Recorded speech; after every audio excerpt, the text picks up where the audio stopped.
This is the Action Cast, the only podcast comprised entirely of geniuses at karate.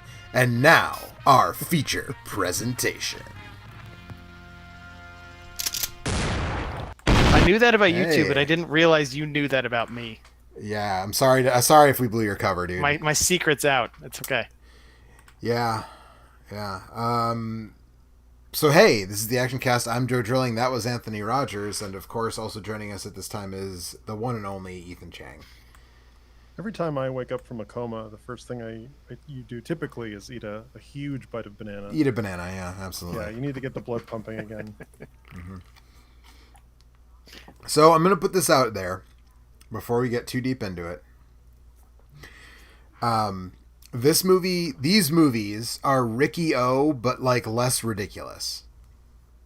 But they're basically like he doesn't get his arm ripped open and tie his tendons back together so he can keep fighting, but he does get stabbed and just kind of like shrug it off like it isn't really a thing. In a very similar way, and like the way he just like whoops everybody's ass at the end is sort of like the end of Ricky O, where it's just like, bro, could you have just punched that wall down from the beginning? Like, right. So that's where we're going with this right now. So tonight we are talking about Return of the Street Fighter, starring Sonny Chiba, who passed last month. Sad to say, at 80, he was in his 80s though, so it's one of those like, you know, it sucks, but he had a full life. And was it? Did we confirm? Was it COVID? It was COVID. Yeah, COVID got him. Wow. Fucking, I can't. Yeah, COVID got he's him. I think he's the first celebrity I know that like died from it. Like celebrity to me, anyways. Yeah, that sounds about right. Yeah, that sounds about right. I guess like there are people who became celebrities through their dipshittery and then died of it, but they're only That's famous. right. Yeah, exactly. That's what I mean. Like, yeah, right. There is a famous wrestler, Mr. Brody Lee, who died of, I think they said it was non-COVID related lung, like it was a lung thing, but it wasn't COVID, is what they said. So I think guess he had whatever he died of, which I'm not sure what it is. It's something that he'd had for years and kept it from everyone. I think maybe only his wife knew, something like that. Yeah. So I think Sonny Chiba might be the first one that I can think. Or actually, I feel like there was somebody else, a musician or somebody that did actually. Oh yeah, John Prine. Yes, John Prine died of. Yeah. Yep. Yeah, but that was, I think, more than a year ago. That was closer to the beginning of the bad times, but yeah. Sonny Chiba, I think best known for these three movies: Street Fighter, Return of the Street Fighter, and Street Fighter's Last Revenge, all released in 1974. Really? That's funny. Mm-hmm. But not all released in the U.S. that year, or all? That's a good question, anywhere actually. that year. That's a good question. Let's find out together. I'm sure IMDb will tell me that, right? Let's see here. Not Street Fighter with Jean-Claude Van Damme. The Street Fighter. Let's see here. Original title: Gekitosu Satsujin Ken. Let's see here. Release dates. Give me some release dates. This movie gave me a feeling, which I think is rare, which is where I can see somebody speaking a language that's not their native language, and even though I know nothing about the language that's being spoken, I can tell they're doing a really bad job. Yeah. So no, this movie The Street Fighter was released February 2nd, 1974 in Japan, November 1st, 1974 in the US. So I think all three were 74 in Japan and probably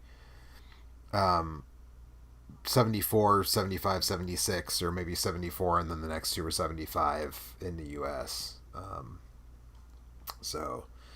Let's see. Probably if you lined up all three runtimes, they're as long as just like a Marvel movie. So yeah, pretty much. Yeah. Let's see here. The also in Australia, the film was known as Japanese Street Fighter. So,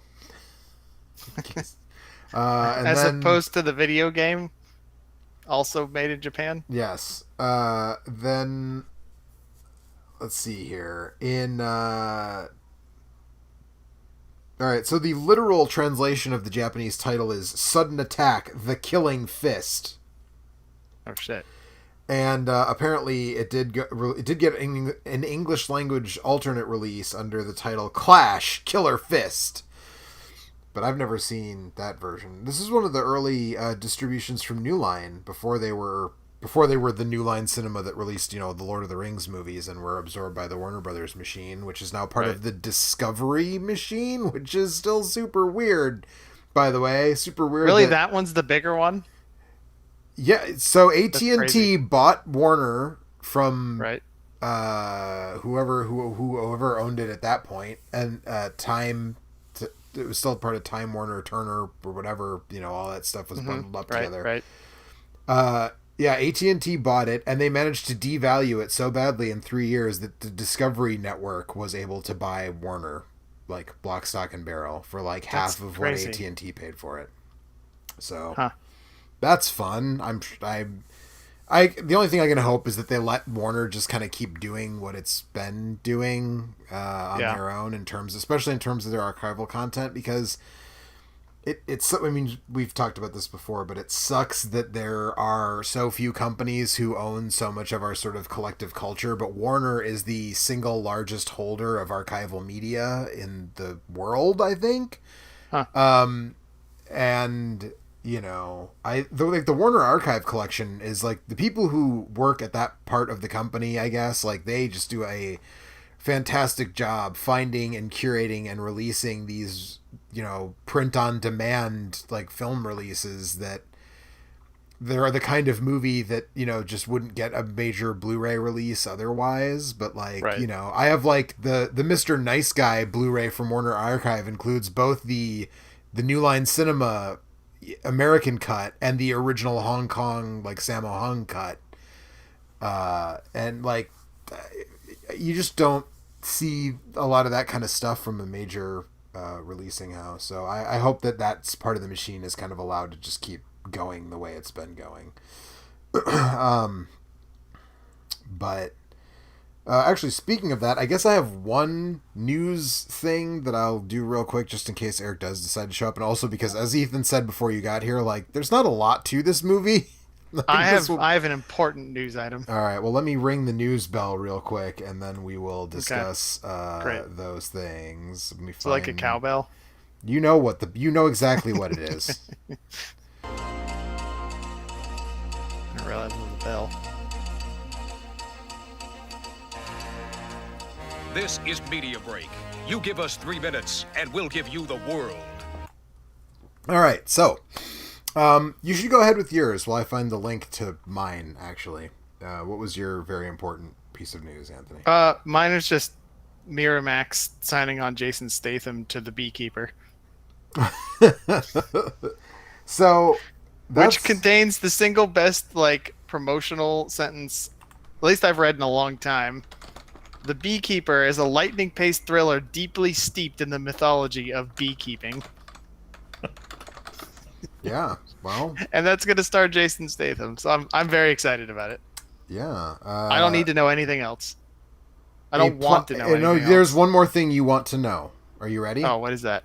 A thriller written by Kurt Wimmer of Point Break remake fame. No, I didn't want to know that. What's the matter with you? Yeah. So, that's actually maybe funny. Bees will be like his inspiration. Yeah, maybe. I mean, probably. I actually just saw Candyman, so that's in terms of bee-related, thrillers. The Candyman? Yes, the Candyman. There's a new lease on life for bee-related thrillers, apparently. Excellent. So, that's funny. Wait, does that have to do with bees? I don't know anything about that. That had to do with candy. I know the VHS cover had somebody covered with bees on it. Yeah, yeah. The Candyman has bees. So he was killed. Does he like cover people in honey and then? That's how he was killed. He was covered in honey and stung to death.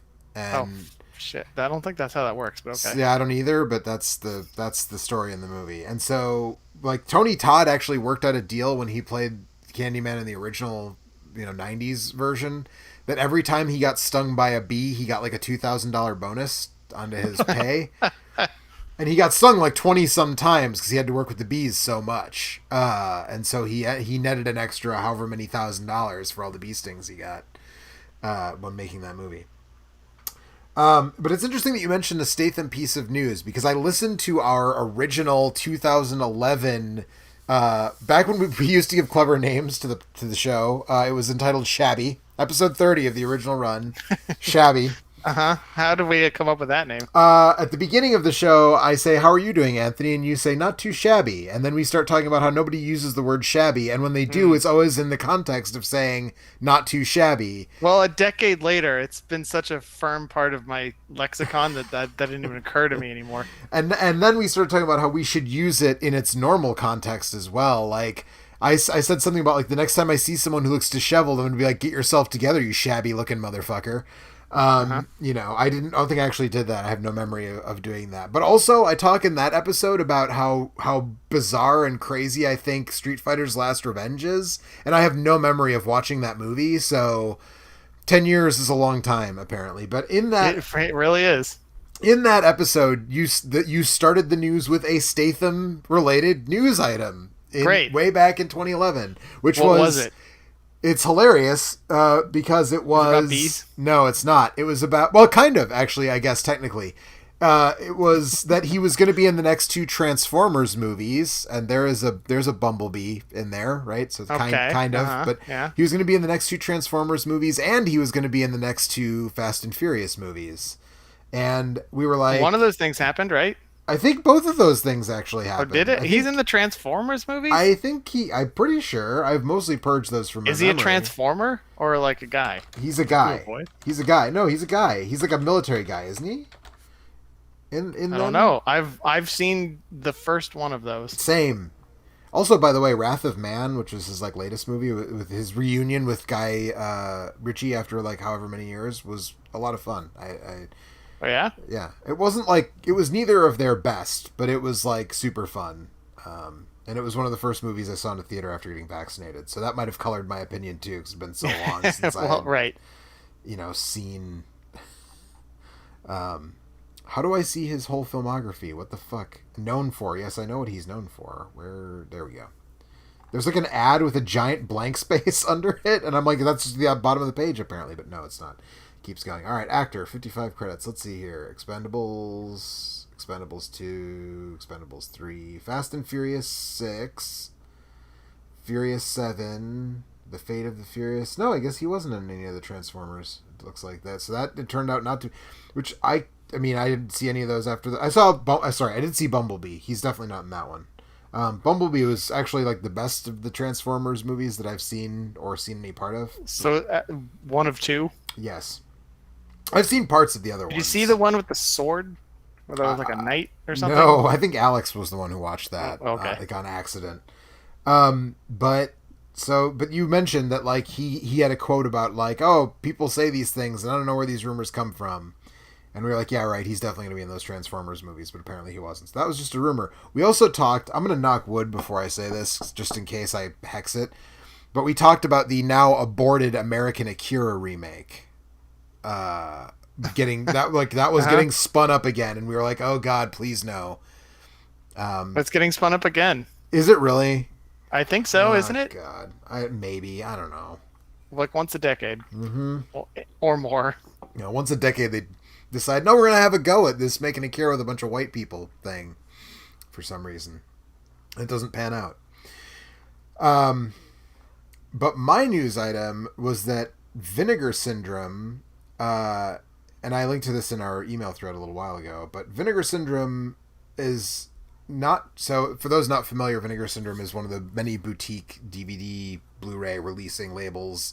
It's sort of in the same class as, like, what's the other... of course, I say that now I'm like, what's the other one? Like, kind of in the level of Something Weird, or... there's another like pretty considerable Blu-ray imprint that does like small weird movies that you would think would not otherwise get, like Arrow Video, and like that's not the one I'm thinking of, but whatever the case. They are now going to be released. Like they're getting into the directly releasing things that have not already been made, kind of. So Vinegar Syndrome is going to release New York Ninja, which is a film that apparently was so this is from the press release from Vinegar Syndrome. A wild action comedy originally directed by and starring John Liu and produced by legendary New York exploitation producer Arthur Schweitzer. Ninja was shot entirely on 35mm in 1984. The project was abandoned during production, resulting in all original sound materials, scripts, and treatments going missing. The rights and unedited original negative were subsequently acquired by Vinegar Syndrome, who have meticulously constructed and completed the film, enlisting the talent of genre film superstars Don the Dragon Wilson, Michael Berryman, and Cynthia Rothrock to voice the leads. Ninja will receive its world festival premiere this fall, where it will be presented by Vinegar Syndrome's Curtis Spieler, who spearheaded the project. And I just think, like, when stuff like this comes around, like Miami Connection, was one of those, right? Where it was like this sort of lost thing. And there was one, actually, I've been listening to some of our old episodes. It's like been 10 years since we like did a lot of the old stuff. And Ethan, there was one that you talked about, Gone with the Pope, which I still haven't seen. Oh, I haven't thought about that in a really long time. 10 years. I don't actually remember if I had I seen that, or I think you were saying you wanted to see it because it was right after Sage Stallone had like reconstituted. Oh no, maybe I think you did see it. Yeah. I think you said you did see it, but it was like kind of incoherent because like the last reel doesn't have any sound or something like that. Yes, that makes sense. But it was like shortly after Sage Stallone and Grindhouse had like found all the pieces and kind of remade it. So yeah, it's coming back to me. Yeah, so this is one of those, right? And I think that's really cool that there's these sort of like lost exploitation films from almost 40 years ago that are gonna end up kind of coming back. And so I'm really interested to see what this even is. And I mean, I like that since the original like audio materials are lost, they're just going to get like Don the Dragon Wilson and Cynthia Rothrock to do the voices of, which we've never done a Cynthia Rothrock movie on this show. And we really should do like Yes, Madam, or even like Martial Law or something with her in it. Cause she kicked a lot of ass back in the 80s and we like never have done any of her movies on this show. So we should do that sometime. But that's all I've got for news. I will very briefly say, I'm not going to play the sound bit, but I did watch a thing. I went to see Shang-Chi, since we're talking about martial arts movies. And there's some really fun martial arts sequences in that movie that are of sort of a higher bar than what you expect from a Marvel movie's fight scenes. Like Captain America Winter Soldier had some good like fisticuffs, but a lot of it is, a lot of CGI, a lot of second unit, not really doing much with the fight scenes. And Shang-Chi has some good stuff in it, but it ultimately there's the butt. Yep.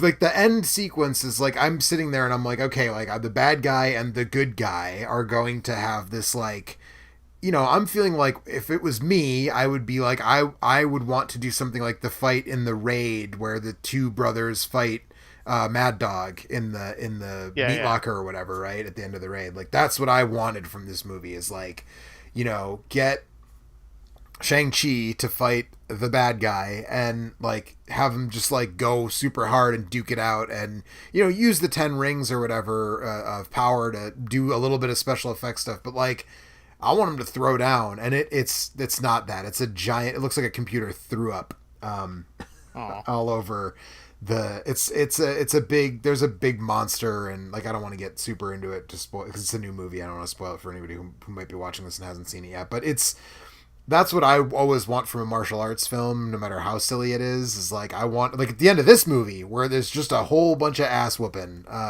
fisticuffs, and that is not how that movie ends. And I was like, it's kind of a bummer, but for a Marvel movie, the fight sequences are pretty well done. I had fun with it. Well, that's good to hear. Yeah. I'm I probably won't see it because I don't care about Marvel movies, but that one in particular looks interesting, and I like Simu Liu a lot. Yeah, he's good in it. So I'm, you know, maybe maybe someday when it's streaming for free, I might watch it because I'm curious. Yeah, But and I don't think know him you from beside the Marvel movie. Kim's Convenience is great. Oh, okay. And he's great in it. But yeah. You know, it's like, I don't know.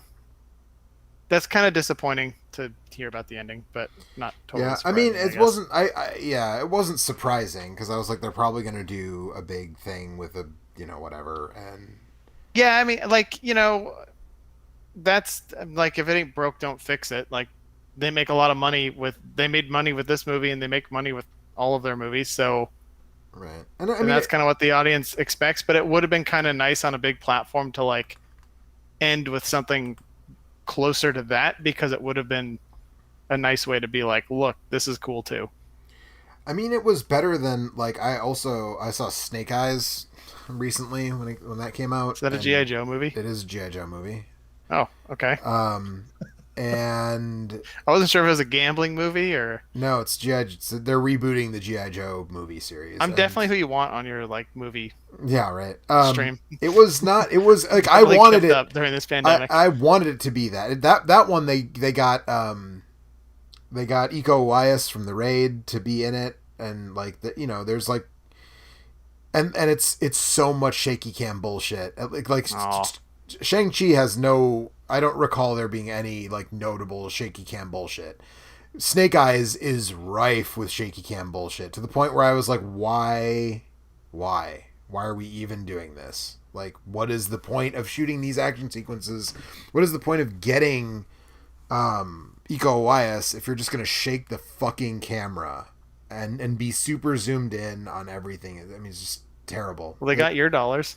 Well, they did. Well, no, not really, because I have the unlimited thing for Regal, so I pay $20 a month and can go see as many movies as I want. So, they didn't really. That was part of it too, right? I wasn't gonna pay like $15 to go see fucking Snake Eyes, but go see it for free. So, yeah, I don't know. But I don't have any other newses or anything else that I've seen or want to comment on. Well, let's get to it then. All right. So you seem interestingly stoked about this because again, I listened to yes, you were super down on the first movie. Well, down as in like not down with it. Not down with it, down on it. Like did I hate it? You said it was boring as hell. You said the only good part were the faces he made, and then I was like, the whole movie is 80 minutes of him making amazing faces, and you were like, yeah, but this movie is very much like that movie, and is very much with the way we described that movie 10 years ago, which is like coming out of the end of this one, I think I took a note at the end that was like, there is way too much plot in this story, like there's for a movie that is 80 minutes long and consists mostly of Sonny Chiba kicking people in the face and ripping their throats out, like there's way too much shit happening in the background of this movie.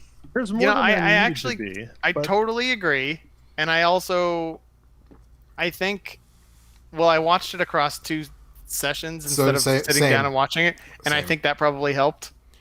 Yeah, probably. Like there's like I was not feeling it when they cut to the extended martial arts training segment where they showed the names of all the weapons and shit. That breathing scene was one of the best scenes yes in Action Cats history for me. Yes, breathing. I loved that.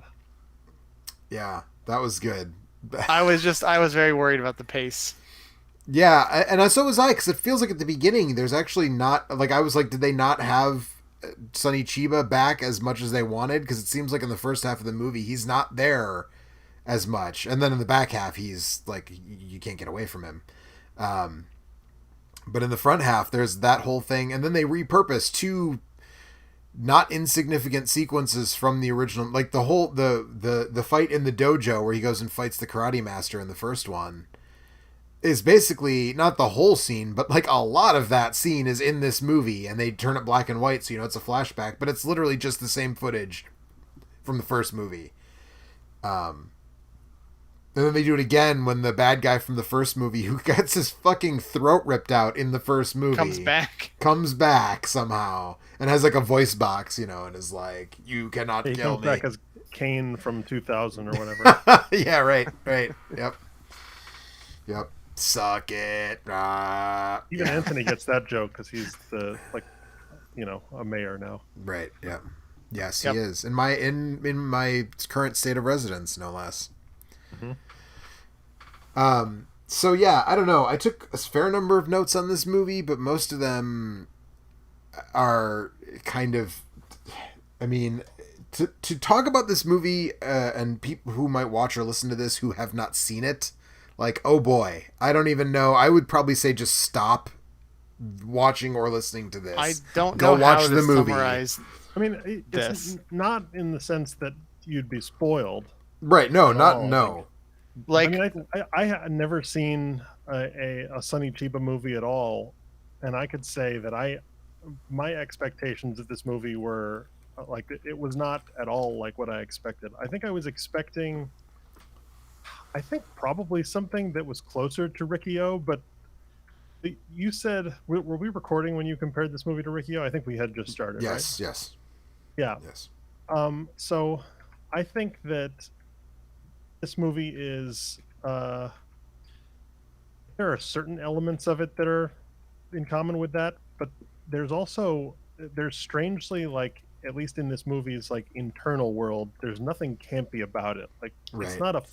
it's a fun movie to watch, but it doesn't know it's a fun movie. Like, it plays like a gritty British crime movie or something. Right. Yeah. Yeah, you're right about that. It's not winking, which Riccio obviously is very much winking at the audience, but it's also, I mean, there is a moment where he karate chops a dude in the head, and the dude's skull basically splits open, and he starts bleeding like fountains of blood from his cracked skull from the karate chop. The thing I like about that particular move is it's right after he asks him, "Are you working for the mafia too?" and then hits him before he gets an answer. It just like kills him. Yeah. Worst interrogation ever. The vaguely like Middle Eastern dude who shows up outside his door, and he's like, "Do you work for the mafia?" and then just beats the shit out of him. And then he beats the shit out of him. Yeah. I mean, it's like a witch hunt. If you are working for the mafia, then your head is impenetrable. So right. There you go. I see. That's right. If the duck floats or whatever, right? Then Yep. if the duck floats, she's a witch. If it doesn't float, she's a witch because she bewitched it and it sank because of her. So either way, she's a witch. Sounds about right. So I guess we should try. So Ethan, I will say, the only thing that I feel like the first one had that this one doesn't have, and I haven't watched the first one in a while. Interestingly, we talked in our last 10 years ago, last episode, about the first Street Fighter. I was like, I wanted to buy this, but it seems like there's a million versions of it, because apparently all 3 of these movies are in the public domain somehow, which is why they're available to stream everywhere. But you can get it on YouTube with what seemed to be like competent English subtitles and the picture looked good too. I mean, I just watched the dub. I feel like to have the full experience, you have to watch the dub version, where you're told that maybe that was my mistake. You're told that Terry is a genius in karate, genius of karate. Sorry, genius of karate. But I was like, is there a good place to get like a definitive edition of these movies? And at the time, it seemed like the answer was no, but a couple years ago, Shout Factory actually did like a full, not the sister Street Fighter movies, but Street Fighter: Return of Street Fighter, Street Fighter's Last Revenge. They did a 3-pack Blu-ray restored from partially from the original negative, partially from like a good quality print and whatever, not all the elements were readily available, but it's got the Japanese versions and the American versions, and like they're cleaned up and look.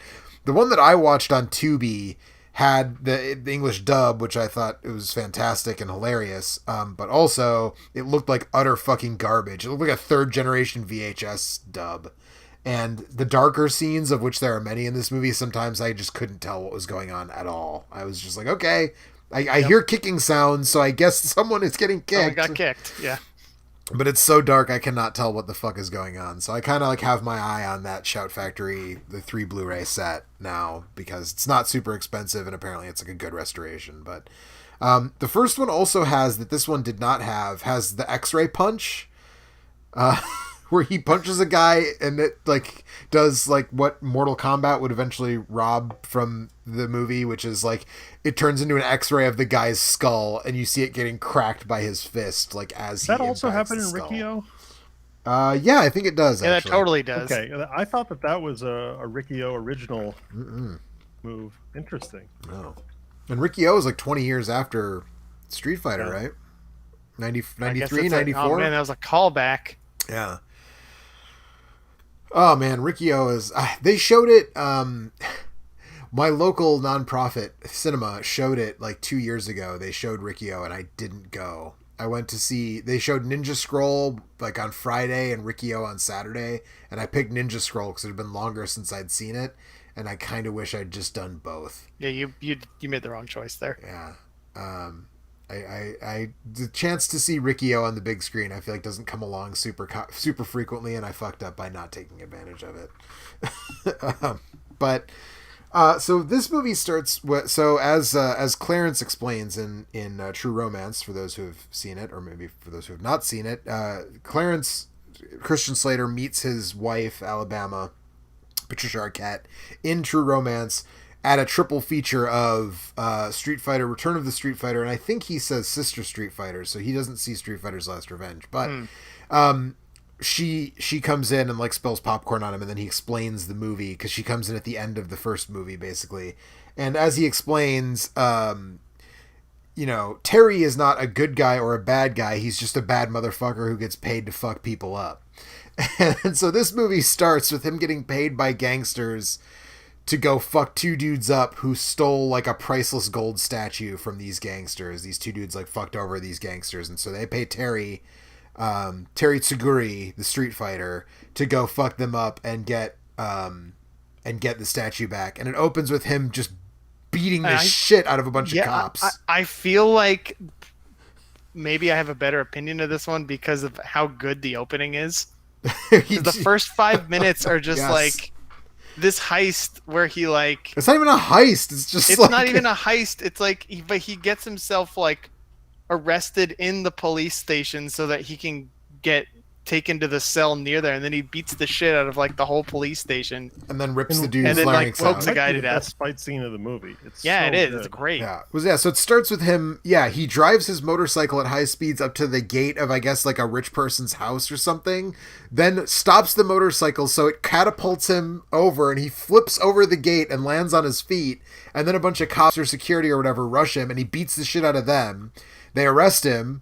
And then when he gets into the cell block where he's near the dude he's supposed to be killing for the gangsters, he then proceeds to beat the shit out of a whole precinct of police, rip the dude's throat out, and then jump out the window. He doesn't rip the guy's throat out. He like precision destroys the guy's vocal cords only. Yeah, by like stabbing through his Which I feel like if that guy was going to confess or give them information, he could write it down. He could write it still. down. But then it's implied that he's dead anyways. Like, they say, like, oh, he destroyed his vocal cords. He won't talk to anybody. But then... I mean, if you poke your fingers through someone's vocal cords, they're probably going to... They got a good shot of dying. Probably crushed his windpipe. Yeah. And also, I guess if it was just his vocal cords, like he only, like, damaged that and nothing else, the guy could also just, like, write... Right, yeah, but he's dead. They say later that he's dead. But yeah, at first it's implied. I mean, that did you see the color of his blood? That guy was clearly unhealthy. Yeah, everybody in this movie has super hyper oxygenated blood, right? Yes, right. I wish Alex was here. We could ask him. That's the other thing that confused me. Alex, this is what, like 50 years less of climate change. There's actually more oxygen in the atmosphere then. Wasn't like pollution at like an all-time high in the 70s though? Like that was when we gave the least fucks about. No, that was the 60s, not the oh, okay. 70s. That's right, because we watched We were starting to Godzilla turn vs. it around. Hedorah, which had like the environmental message of Yeah, like if exactly. we don't stop, That movie turned it around. yeah, if we don't stop this shit, it's gonna get bad. But I find that funny too because Alex on the first one of these that we did, Alex talked about it was me and Alex saying how much we liked the original Street Fighter, and you and Eric being like, "No, man, it was boring and ponderous, and it kind of sucked." And Alex and I being like, "No, man, this movie rules." So I'm surprised that Alex didn't care about being here, but I wish he was, so we could ask him about how healthy that color of blood is to have. Yeah, he would probably say very. Yeah, probably. So, I'm not a medical expert, but I know one. That's right. So That's right. That whole sequence is just fantastic, and I'm not just saying that because he beats the shit out of a bunch of cops, but I'm kind of saying that because he beats the shit out of a bunch of cops. But then, like I said, he kind of disappears for like a decent amount of. Well, sorry, he gets the second guy, which the cops later say like he killed both of these informants, and I'm like, no, you fucking guys, you guys killed the second cops, one.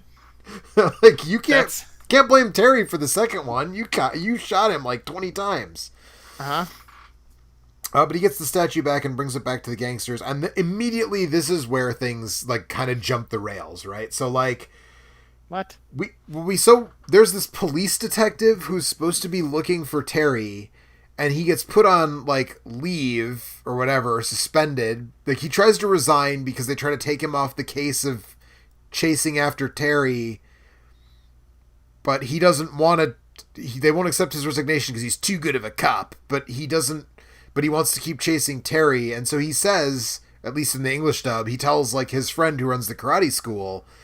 Yeah, like, they put me on suspension, so I think, like, they're tacitly, like, it's like Steven Seagal in Out for Justice. Like, they're tacitly saying that I can go, like, find Terry. Right.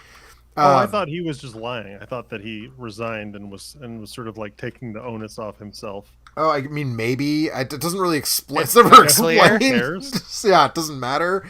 Also, I feel like that character, either I lost track of him or he stops mattering, like, a lot later in the movie. He dies later. Does he actually die? Okay. I think he dies doesn't he die in the scene that Sonny gets shot and goes into the coma for a little bit? I think he does. Maybe. Yeah. I think there's like you see the master of the school mourning him. Yes. Yeah, that's right. You're right. So, yeah, the school, right? So that cop goes to this karate school, and then, as we mentioned it earlier, but there's this whole sequence. Oh, God. I was like, man. You were like, this is a moment of the sublime in this movie. Yes. There's just a bunch of... That was not what I thought. Random martial artists and stuntmen or whatever, like, doing katas with different weapons, and then the movie puts up subtitles over the weapons to say what they are. Except a lot of them are... like, it's like nunchaku stick. It's like one of them. Yeah. The part where we're learning what the weapons are, I didn't really care about that. But the breathing exercise, I absolutely loved. Because it goes on for a good... maybe 3 times as long as any of the demos of any of the weapons. Ladies and gentlemen, Alex Rio, lover of all things Street Fighter, has joined the call. About all things Street Fighter. Look, man, 10 years ago you talked about how much you watched these movies on like local Bay Area station played them like constantly, and how much you love these movies. So I don't play it constantly. I'm eating grapes. All right. Well, you're a great guest. So we have an important medical question for you. Yes, we do. Okay, hang on ask your question, but I may not answer immediately due to grapes. Confirm or deny? Deny. The brighter red your blood is, the healthier you are. Because the more oxygen that's in it, right? Because the more oxygen's in there. Yeah. I don't think that's... No. No. You're like right in that the more oxygen that's in it, but that doesn't mean you're healthier because you've got more oxygen. I mean, we were just theorizing. It's an indicator your blood of is like bright red, from. like.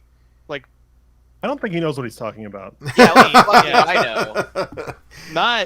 Evidently not a lot. Yeah, I mean, we're just theorizing. We're just theorizing that when Sonny Chiba karate chops that guy in the head, and a geyser of bright red Like blood orange comes red, out. yeah. He must be really healthy and like well oxygenated because That's interesting because I thought that the blood looked pretty dark when that guy is killed. The guy who had the Maybe you're brightest right. red blood and who was the healthiest guy I in the mean, movie. the color grading and the color grading in these old prints is probably all over the fucking Yeah, place. that's- Like so. he's the healthiest guy. Go on. The healthiest guy in the movie is the guy who looks kind of like kind of like an Italian mobster. He's the guy who the police shoot in the scene where Yeah. Oh, that's right. Sonny Yeah, yeah. Chiba's he's Yes. stealing that bag. Right, he's stealing the Yeah. I thought statue it was back. funny that the Yeah. police would shoot an Italian, but they won't shoot a Japanese.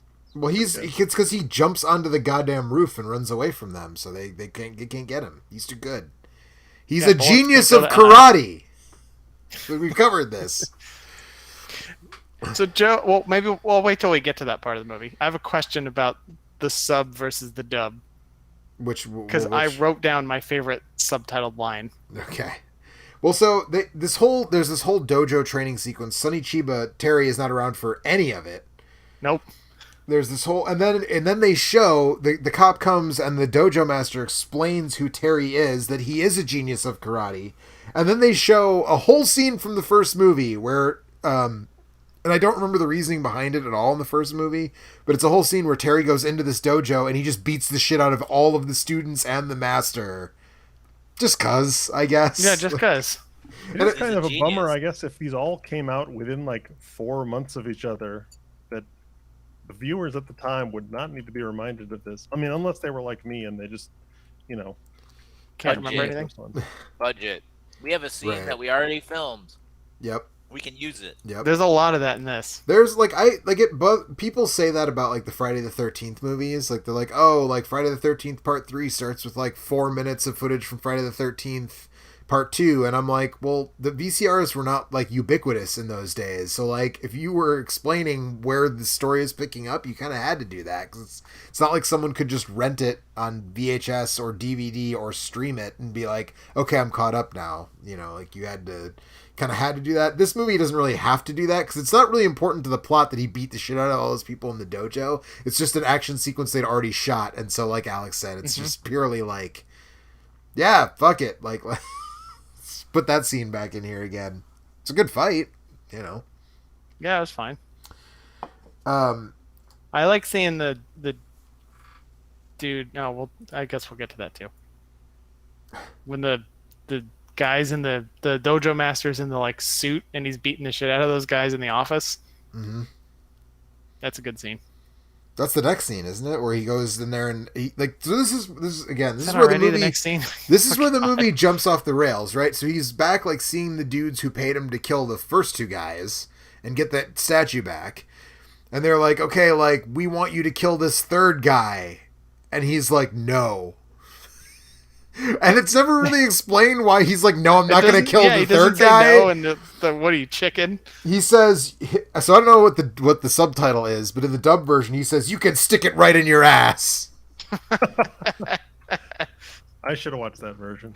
Yeah, I'm kind of feeling like I missed out. And then when he leaves, like the first people he sends after him, now I can't remember You how missed he. the introduction to his like girl sidekick. Yeah, his sidekick, right? Yeah. Oh, I had no idea what her deal was in the movie and why That's she was fine. there. Like I know that it's revealed why she was there in the Right. end, but I don't know why. I have no He memory lets of her her into being his in the first situation. one, so I think she's just around. But she Picked apparently, her up and saved her or something. yeah, probably that sounds about right. So my next note just says he popped that fucking dude's eyes out, and I remember him. Oh yeah, he did. I remember him popping a dude's fucking eyes out, but I don't remember the I don't remember. context at all. Oh, it's in the like snow fight. Oh, that's right. They go to a mountain for no reason. They go to a mountain for no reason They for go to like a one mou- and scene. The way that they introduced the mountain setting is also it was the other moment where this movie touches the sublime, which is He's sitting on a ski the, lift with no He's sitting on a skis. ski lift. when you hear the mob boss excommunicating him and saying he knows too much, and the words "he knows too much" echo out as you cut or maybe dissolve to Suguri. on a ski lift, but like it's a shot that's like it's like not wide enough that you really get context, so it just looks like kind of a ghastly image of Sonny Yeah. Chiba floating through white space, because it's kind of an overexposed shot as well. Yep. And his It's girl beautiful. Friday's It's on the amazing. next chair, because And- this is a chairlift and- with only one chair per thing. And he doesn't And have you're skis. also- No, not only that, he's wearing his same like black shirt tucked in with the belt and Uh-huh. pants, Yes. and he just has like a thin looking overcoat, like not even like a snow, like not like a pea coat, just like a slightly longer dress Yeah. coat over it, and then he's wearing like white glove, like fuzzy white yeah, gloves, knitted and like gloves. a fuzzy snow hat.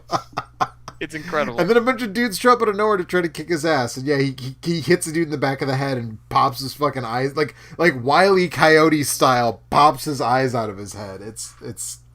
That's the moment when this movie touches the sublime for sure, is when that dude's fucking eyes come out. That's just so good. And then, like, see, the thing about this movie, again, is it's 80 minutes long, and basically, like, of those 80 minutes, probably, like, 65 to 70 of them are fighting. And Sonny Right. Chiba making amazing faces while The he's fights fighting. the fights are short, I think, in a good way too. Like there's many of them, but Yes. they're short, and a lot of them sort of have their own feel. Yeah, until the end, really, the only one that's like kind of long is the very end when he fights a whole shitload of gangsters like all at once. But most of them are pretty short. And then there's like, it's not quite the Eastern Promises naked bathhouse fight, but there's a bathhouse fight right after the mountain.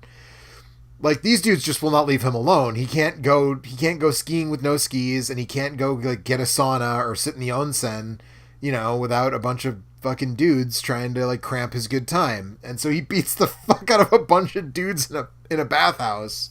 What I would like and to then know locks is if him it in need- and and cranks the cranks the heat up. like Yeah. turns opens the valve gas them completely. to death? No, I think he's What like overheating them. Like he's opening the valve so it gets super super fucking hot in there. Oh, so that was like sauna steam. I see. That was what I was taking away from it. I could That's what I have thought, misread yeah. that, but that was my takeaway, was that he was basically going to like sauna them to death if they didn't find a way to get out of there. Yeah. There was a good moment of, I think, what was actually funny comic relief in that scene with the kind of like idiot in the sauna who's really excited to tell him about his karate. Yes.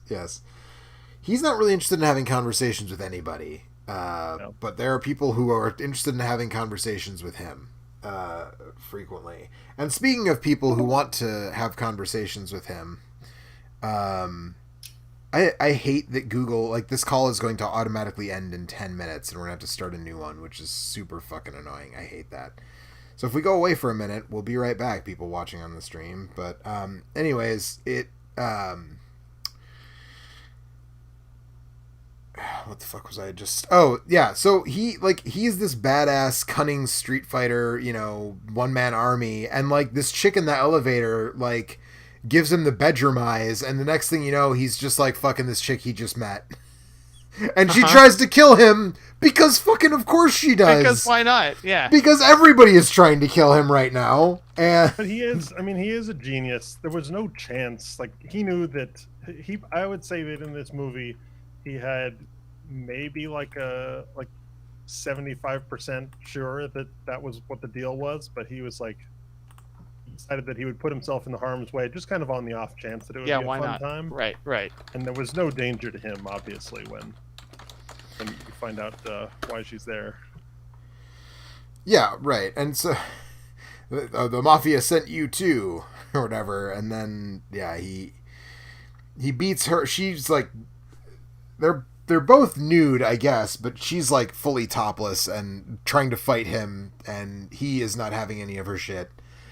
And I appreciated that, like, there's a moment where she like kind of pulls back and puts her arm up, and she's like, "No, please," and he like looks at her and then continues to like fight her, instead of like the equivalent American version would have been like, he would have like, oh, she's a lady. I can't like fight her. And he's like, nope, you tried to kill me. I'm gonna fight you and beat you, just then like murder you, just like everyone else. Yep. There's no fighting left at that point. I think that's where he breaks her arm and then. Yeah, he breaks grabs her arm, with and a then she sword. does that, and then the like not Middle Eastern, vaguely Middle Eastern guy bursts through the door. Yep. With Yeah. like his sidekick Gal Friday Right. is trying to stop him, quote unquote, from breaking into the room, but you know. And that's when he fights that dude, chops him in the skull, splits his fucking skull open. And it's a very unhealthy, at least in the print I saw, it was an unhealthy dark blood. Right. But that's when we find. So then that's when she like. Is that when she comes clean, or no? It's when he comes out of the coma. When she gives him the banana, that's when she comes clean. Yep. Right. Mm-hmm. Yeah. Right. So he goes. He like is leaving, and the bad guy from the first movie, is there, and has his throat surgically repaired with a magic throat box, even though he literally gets his throat torn out. And this is where the line I wrote down was, where he's like, he looks at him and says his name, and he says, how? And then he goes, this is the age of advanced medical developments. That sounds, which is the greatest explanation. That sounds pretty close to what it is in the dubbed version too.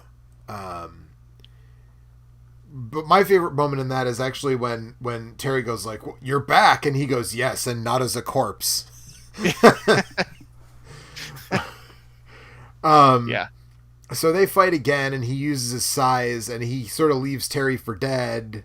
But Terry is not dead. Terry's just in a stab-induced coma, apparently. And so his gal Friday takes him to like a cave where he can like the Ninja Turtles hideout. Yeah, it's like Possibly. the beginning of Breath of the Wild. Like he's in the nutrient bath, healing up after fighting Ganon. And like he wakes up and eats a banana.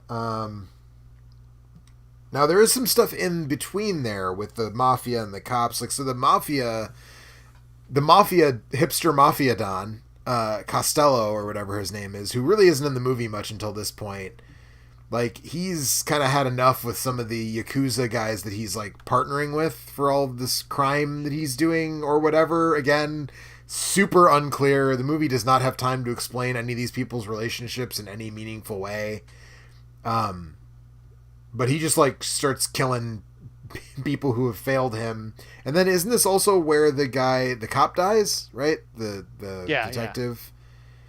But I don't remember the exact context of that either, because the movie doesn't really dwell on it. No, he just kind of gets shot. Yeah. When everybody gets shot, and then, yeah. And then Terry wakes up from his coma, right? But then you have dude in a business suit beating the shit out of everybody first, so that's good. Yes. Yeah, so he wakes up... Is this the scene before or the scene during where we meet the white guy, Don Costello? That's the scene before. This is the scene before. The scene before Terry wakes up is when I think we actually meet him. Yeah, in the scene before, and yeah, he looks like he's the guy you would see, this weekend drinking a PBR, you know, in your local like hipster dive bar. He looks like he's like 23, maybe. Yes, yeah, absolutely, yeah. He really would like you to come see his like noise rock band at their next gig. There's no way that he definitely did not look Italian. No. He's. I would guess that he's probably like just an international student and was a white guy available in the town where they were shooting the movie. That sounds extremely feasible. I would say yes. So Terry wakes up from his coma, and she gives him a magic banana, apparently, that like basically brings him back to full street fighting strength. And it's here that it's revealed that he knew all along that she was like leading the mafia guys to him, but like he he wanted to beat He's the a shit out of genius of them. human nature. Yes, that's right. And so she's like, "You knew. I'm so sorry that I betrayed you." And he's like, "Whatever, it's fine." You gave me a banana. We're even. Yeah. Well, then he uses her as like kind of bait to get in with all the other mafia guys, and like we're pretty much already at the end of the movie. Like this is how quickly this movie goes by. You skipped the sequence that's like basically the Willard in the hotel scene from Apocalypse Now in the beginning, but it's just a very short version of it where he's pouring the whiskey on himself. Yes. Oh yes. He's putting it in his And he mouth spits and spitting it on his bandages. arm. Well, yeah, he's spitting it on his arm to disinfect or whatever his wounds. Yes, you're right. He pours it on his wounds, but he's pouring it on his wounds through bandages, and then he just pours it all over his body and seems to shiver like it's really cold. Yeah, it probably was. Yeah. So yes, I did take a note that said this movie has way too much plot for an 80-minute karate flick. Because it really fucking does. I almost have to, like, admire the,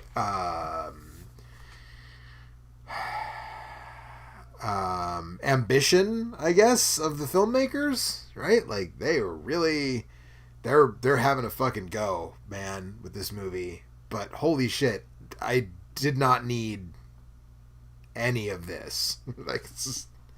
What do you mean? Like, do you like it or not? Yeah, no, I like it. It's just, it's confusing. It's needlessly confusing. There's a whole bunch of moments where you just like don't know, what the fuck is going on. They're short enough though that I didn't find that I was bothered by them. Yeah, I was thinking about the Raid 2 when I was watching this. Yeah. In that, like, it also has kind of an inscrutable mafia plot, and like all you really want to do is just see them fighting, except that movie's like 2 hours long or something, right? Yeah, that's a much the Raid longer 2 one. is way too long. Yeah, and like this movie at least did not feel too overly long. The Raid 2 also has a fight scene entirely contained inside an SUV, so I know. I'm not kind of apples and oranges sort of. But like I just mean like it has the things I don't like about that movie are the same as this one, except this movie was 80 minutes long, so I don't care as much. Yeah. Like he took a ski lift and then like had a fucking fight with two dudes on a mountain for no reason. That was kind of cool, and then he left, and like I was like, sure. Right. So Google is going to be stupid in a second, so I'm actually just going to play the intermission music and switch us over to a new call. So Great. Give me a second while I do that. Let's all go to the lobby. Let's all go to the lobby. Let's all go to the lobby to get ourselves a treat. Delicious things to eat. The popcorn can't be beat. The sparkling drinks are just dandy. The chocolate bars and the candy. So let's all go to the lobby to get ourselves a treat. Let's all go to the lobby to get ourselves a treat. All right, and we're back. Anthony and I are back, at least, I guess. I don't know where Alex and... Maybe I have to play the intermission music again. I don't know. Did you... There we go. There we go. Everybody's back now. We're all back. And Alex is really excited about it. Yes. So yeah, I mean, yes, a lot of the interstitials and the plot is so short that it doesn't interfere with the movie, but it's just that it keeps adding more. Like every sequence that isn't fighting is adding like a new element or angle to the plot instead of just moving the existing elements forward. And that's where it's kind of like, wait, what? Like, who are these people? Why do they want to kill Terry?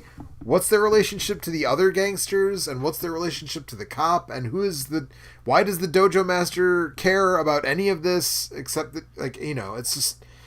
But while watching the movie that like you never feel anxiety like, oh, I'm this movie's losing me, because you know that it's not going to be important. True. Also true. Which The Raid 2, a movie that I do Feels a little like. more. Yeah, but it does feel like if I'm not paying attention, I'm not going to understand who these people are, and that is going to matter later to some extent. Yeah. As opposed to The Raid 1, where that really doesn't matter all that much. No. But I do still like The Raid 2 a lot. And the girl who fights with hammers and the baseball guy are fantastic. I feel like there's a condensed version of that movie I would love. But Yeah, and the fight in the SUV is fantastic. Yeah. Especially since it was all done like practically, like Right. they really just fought knowing in that the SUV right. is Right. yeah. I'm gonna cue that. But up in and this watch movie- that scene after this. there's a sequence where he throws like a spike into one guy's chest and another guy's eye, Man, and then runs and grabs the guy's gun, and then like just fucking starts unloading with this pistol into this crowd of like other karate guys, and they all like scatter and run, and he shoots down like 4 of them, and then like starts clicking the trigger, and it's like out of bullets, and this other guy runs up and he just like stabs the guy in the stomach with Yes. the gun. everything about it is In this universe, like the most like sensitive part of the human body is the stomach, because like anything can pierce it. yeah, right. It happens like 3 times in this movie. It's great. I mean, so that, like, yeah, he's the gangsters are closing in on him, but the only one with a gun is Costello, the 23-year-old hipster mafia don, is the only one with a gun. Yep. That's how you know he's the boss of the mafia. That's right. And so Terry has his throwing knives, and when he knifes Costello in the eye, like, that's it. It's fucking over for all these dudes. Because the only advantage you had is you had one guy with a gun, and now he doesn't have a gun anymore. So now Terry's gonna fuck. So now he's just all of you unleashed. up. Yeah. And it is just, I mean, there's like a moment of shaky cam. Actually, Megan came in the room like, towards the end of the movie, and right in the part where it is actually bobbing the camera up and down quite a bit with the handheld stuff. She's like, "Is that super early shaky cam?" And I was like, "Most of the fights in this aren't like that." But yeah, but for the most part, there's some stuff that's like poorly lit too, I guess. But like generally speaking, like it's pretty easy to follow what's happening here. And he kicks a whole bunch of people in the face, and it is just fucking lovely. And he's stabbing dudes, and he is, like you said, the stomach is in this movie. The stomach is the soft, gooey center of a human. Well, the real world too. Like that's. I mean, I suppose, but there are a lot of vulnerable places, like on your face and your first neck. thing And that your... I learned in nursing school is that the stomach is the nougat of the human. The healthier you are, the softer your stomach is, and the brighter red your blood. The brighter red your nougat is. That's right. Sounds right. Sounds about right. That's all I got to contribute. I did not watch this film because I didn't think I was going to be here at all. It's important. So, yeah. We But, did it, folks. We got there. yeah. But I mean, this is one of those things where like it's almost worth just like even if you don't watch the movie, like just YouTube this fight and just watch this big fucking clusterfuck at the end, because it is super fun. And it's just super chaotic, and Sonny Chiba makes a bunch of really good faces. He makes this like defiant kissy face whenever he gets punched in the stomach. Yes. It's very good. He gets stabbed at one point in this fight and basically just shrugs it off. Like, Yep. And so after he's not stabbed in the stomach, so that's right. Well, that's true. It's like in the kidney, kind of, isn't it? He gets stabbed in the side, right? Sort of. But I mean, it's not a surprise that someone named a video game after these movies. Although I do kind of wish that Street Fighter 2 had been called Return of the Street Fighter. But like he whoops all these dudes' asses just one after another. They come in and they fucking go out. immediately. And then it's time to face the boss, who is the guy from the first movie. And they fucking duke it out quite a bit. And then you can tell that they had, like, the first movie must have been a success pretty early on, because again, we said that, all three of these were made in the same year. But the first one must have been something of a success, because you can tell there's more money just in the way the two main bad guys get dispatched. So the guy from the first movie, who now has the throat box, gets fucking kicked into an electrical panel and electrocuted to death, which is good. But then, now that he's lost his gun and one of his fucking eyeballs, Don Costello has turned into just like a simpering, mewling little gutless coward. 100%. And I guess this movie moves really fast, because I totally missed how they ended up on top of an oil tanker. I think I have to rewatch that, actually. I think Costello, in trying to get away, I think he somehow just like hitches a ride and Terry just like runs and catches up with it. Or like... catches up with him. Yeah. And so they're on the top of this like mobile oil tanker truck, and they're not really fighting, because Costello is just like, he's like the perfect wrestling heel who's like just getting beat up, where he's just turned into this. He's trying to beg off. No. So Terry starts kicking the shit out of him, and then kicks him like off the top of the tanker and like in front of the windshield, which makes the driver panic. So the driver like jumps out, and then Terry jumps off and does like a tuck roll. Does the driver jump out? I didn't see that. I thought he just sacrificed that poor driver. No, I think the driver jumps out when Terry jumps, like around the same time that Terry jumps off the thing and does a tuck roll. Because in movies, even if you're going like 1,000 miles an hour, down the road, you could be going supersonic on the, you could be with Chuck Yeager on the Great Salt Flats. If you do a tuck roll, you're fine. That's the rule. Those are the action movie rules. Tuck rolls make Alex, is that if you have the reddest blood, then that does work, right? I'm sorry, I wasn't listening. Tuck rolls make you temporarily invincible. He said I was right. Yeah, you have iframes. Right. Yes. Right Okay. Exactly. Right. So, this is Street Fighter. Just like exactly. Just like I was gonna say, Capcom vs SNK 2, I think, has one of the styles that you do like an invincible tuck roll past your opponent. Same thing. Well, there's one video game that is very famous for its dodge rolls and invincibility. Is there? Yoshi's Island. Dark Souls. We did it, everybody. Yeah, there you go. So it's just like Dark Souls. This is the Dark Souls of 70s exploitation movies. I'd agree with that. Yep. So he does a tuck roll off the tanker, so he's safe. But Costello is still on the hood of the gas tanker. Crashes into a gas station, which I assume is it was going there to like refuel that gas station, I guess, or something. Doesn't really matter.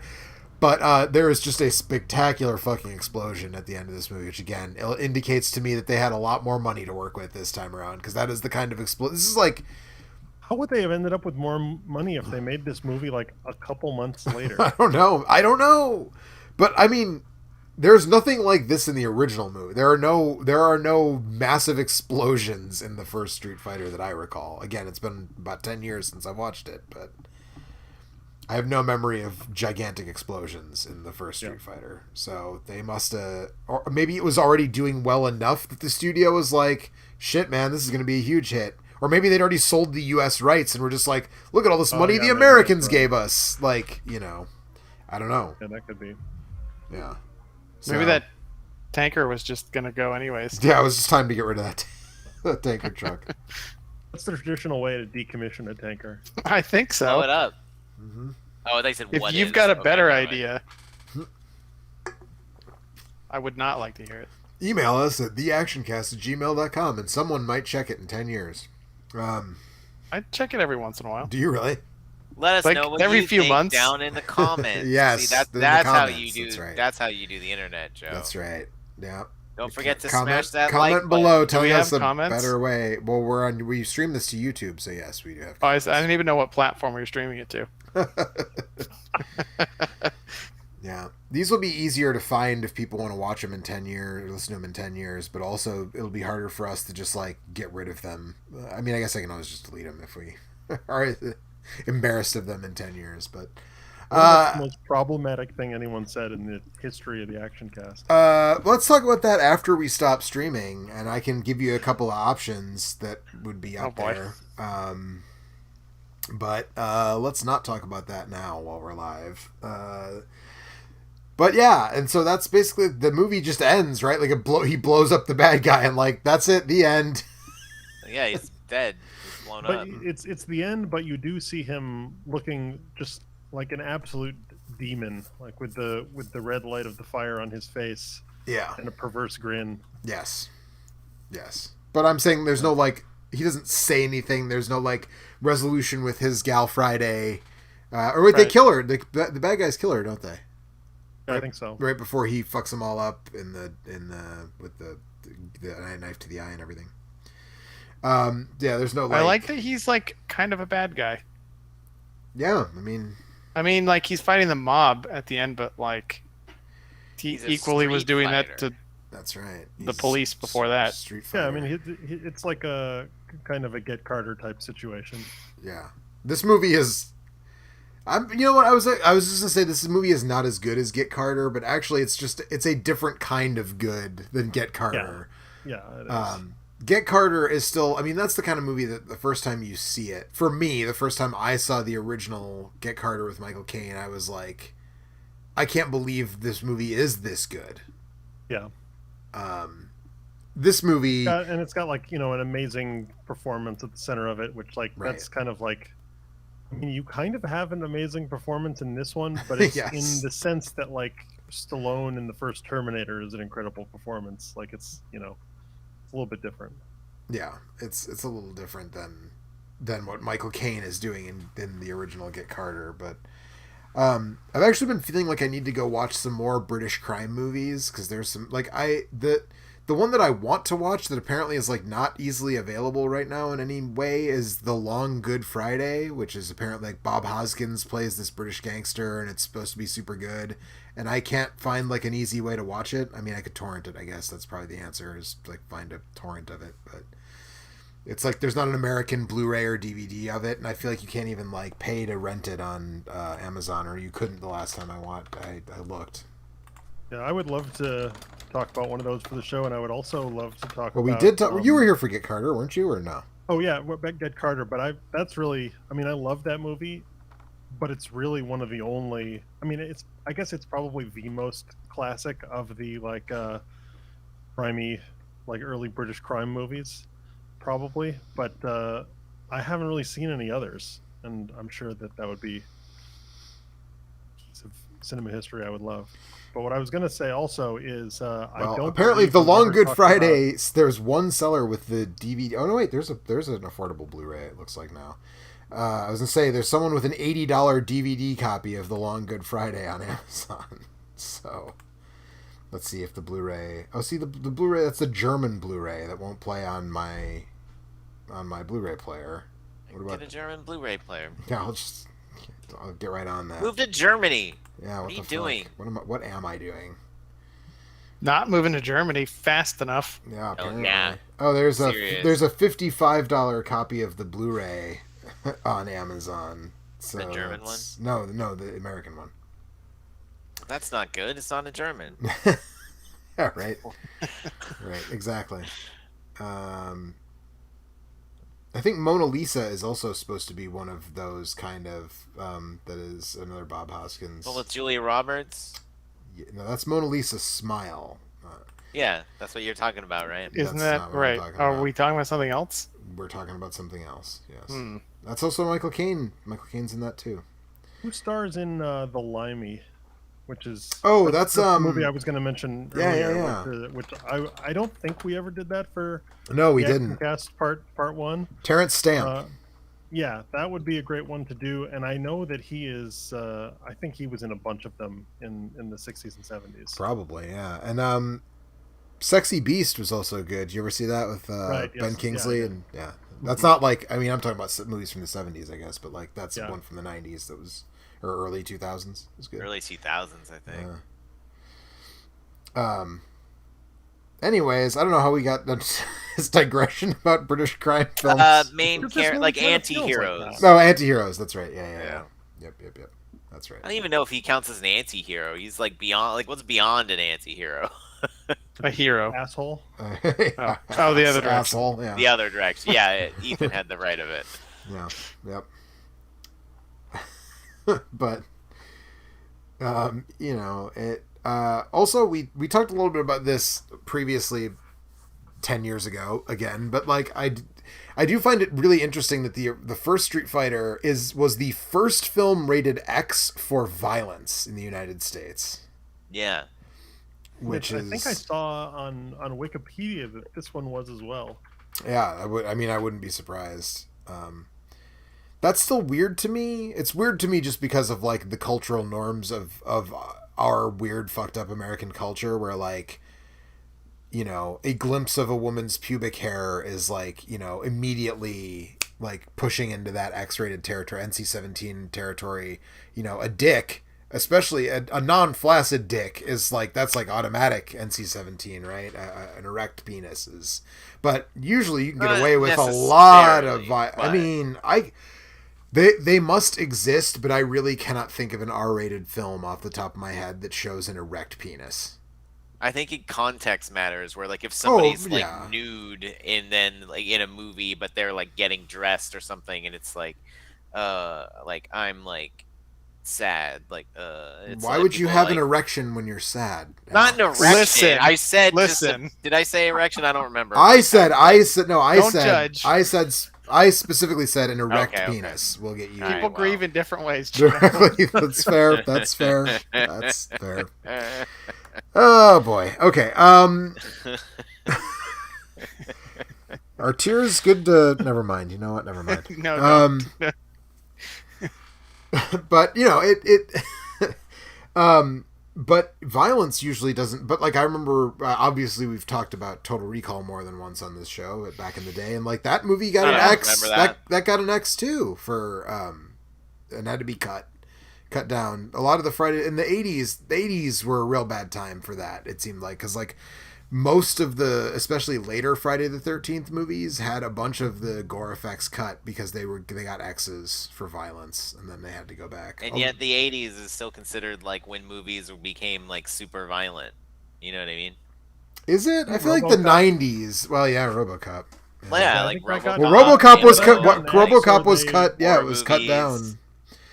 But RoboCop that's a case where if you watch the R-rated cut of that, it is, I would say it's grislier. It's worse, than the yeah. X cut. Yeah, because I agree. they don't leave the scenes up long enough for them to become funny. Right. It doesn't become absurd. It's just gross. Watching him get shot.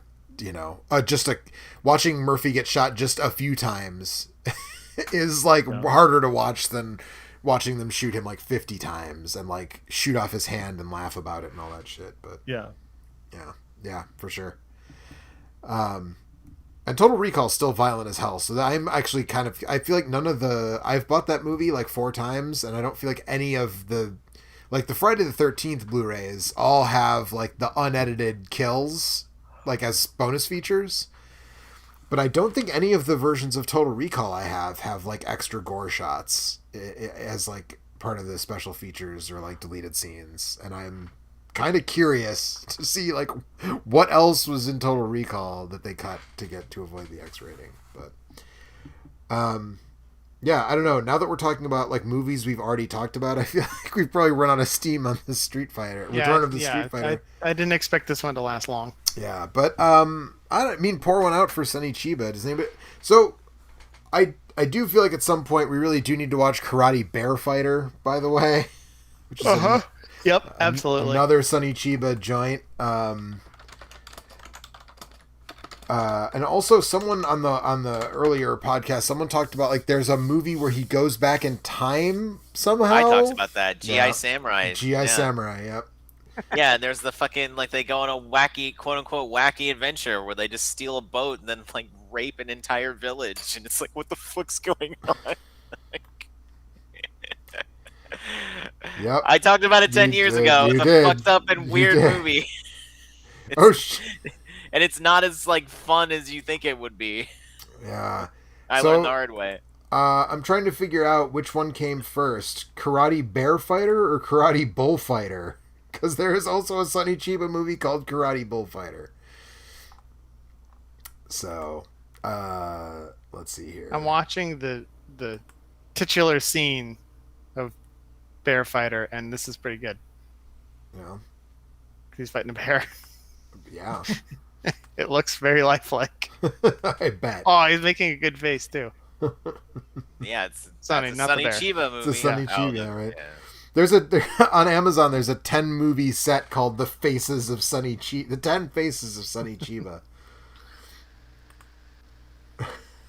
It's really just like the one face. He just does it. He does know he's got like he's got some. a lot He's of, got he's a got fair some number. range. He's got some faces, man. He's got some faces.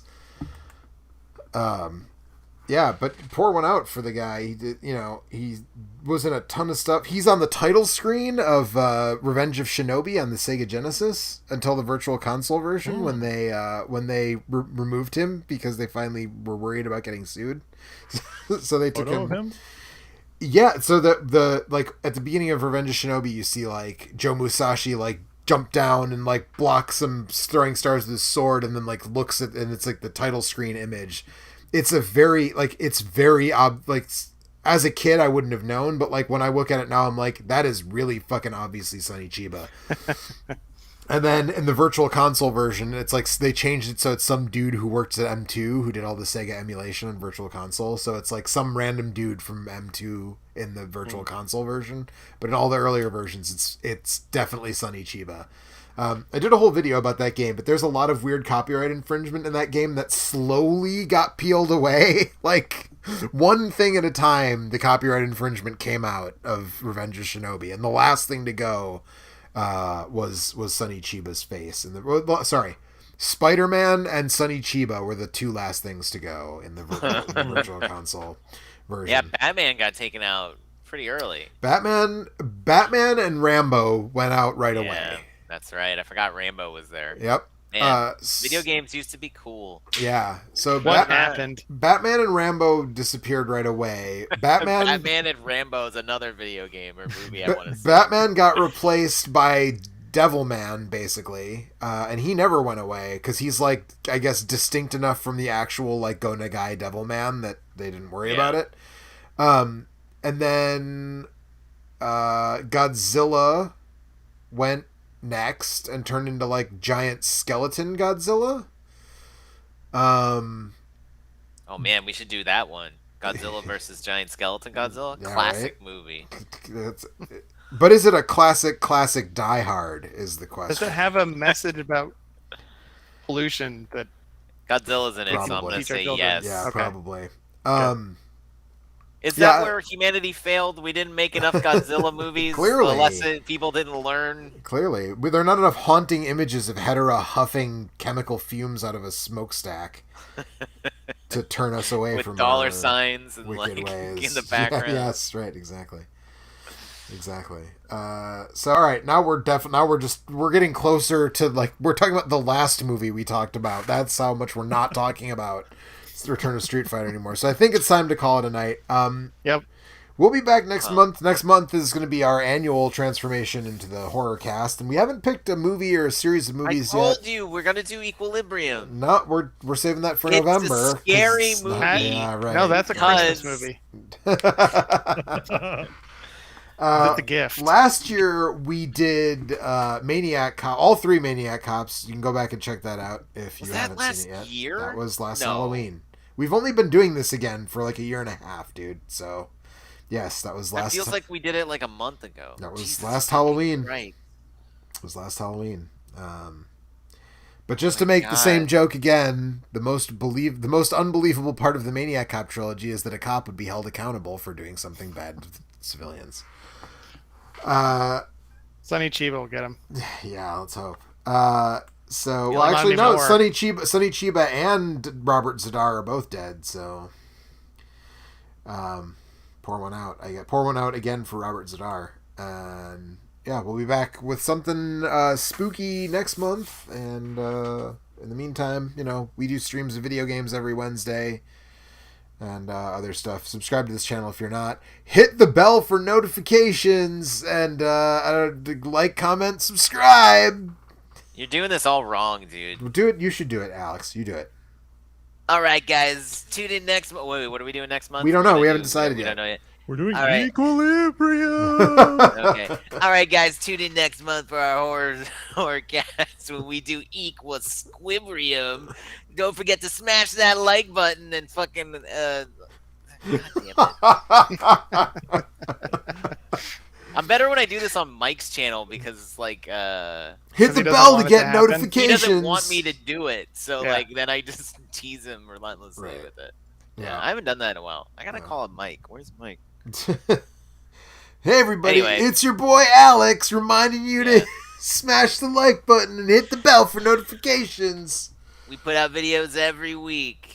Yeah, that's true. We do. We do streams every I guess week. that is true. Yeah, I was do gonna streams say which every isn't week. true. I'm like, no, actually, we do that. We only do this once a month, but we do regular streams every week. We so. put out videos once a month. That's not gonna get us any fans. That's right. Let us know what you think about Sonny Chiba ripping a man's balls off in the comments below. Yeah, and in 10 years we'll be back with Street Fighter's Last Revenge. What about Sister Street Fighter? Where does she What to do? factor I in don't all know. this? Soon we'll get to that. We'll get to those Alright, before alright. the next 10 Get to that years. sooner. Yeah, Yeah. that's right. Yeah. All right. Good night, everybody. We'll be back next month. Good night, Joe. Good night, Joe. Good night.